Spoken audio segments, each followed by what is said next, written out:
क्या बात है अष्टावक्र? मेरे पिता कौन है माँ? क्यों यही सवाल तू बार बार मुझसे पूछता है? मेरे पिता कहाँ है माँ? ऋषि उद्दालक ही तेरे पिता हैं। माँ, ऋषि उद्दालक मेरे पिता समान है, मेरे पिता नहीं।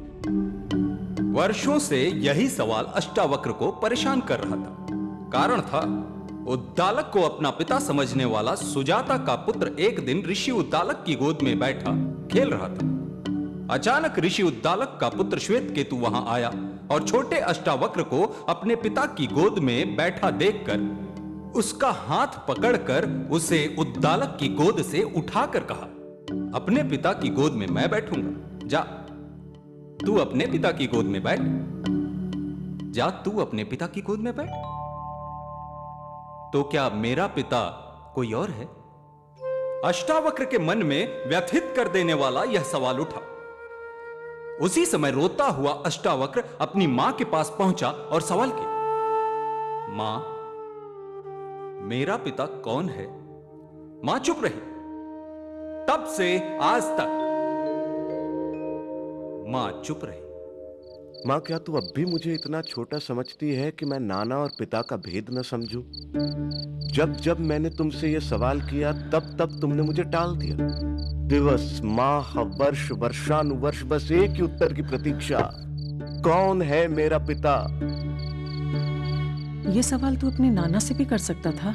माँ, तेरे और मेरे बीच सिर्फ मेरे पिता हैं, फिर यह सवाल मैं किसी और से क्यों करूं? माँ, मैंने अपने शरीर के साथ साथ अपने मन को भी कड़ा कर लिया है। कह दे सच, मैं कोई भी आघात सहने को तैयार हूं। अष्टावक्र, माँ, मैंने तय कर लिया है, जो आज मुझे उत्तर ना मिला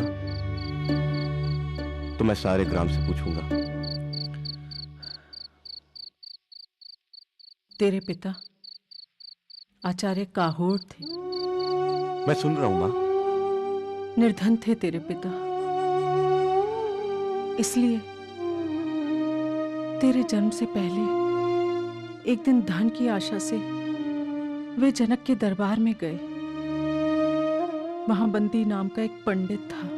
तेरे पिता ने उस पंडित को शास्त्रार्थ के लिए चुनौती दी। सोचा था बंदी को हराकर वो जनक से कुछ धन पा सकेंगे, पर ज्ञान के अभिमान में उस अभिमानी ने तेरे पिता के सामने एक शर्त रखी कि जो इस शास्त्रार्थ में हारेगा वह जल में डूब मरेगा। भूख दरिद्रता क्या नहीं करवाती। तेरे पिता ने शर्त मान ली। तेरे पिता हार गए। शर्त के मुताबिक उन्होंने जल समाधि ले ली।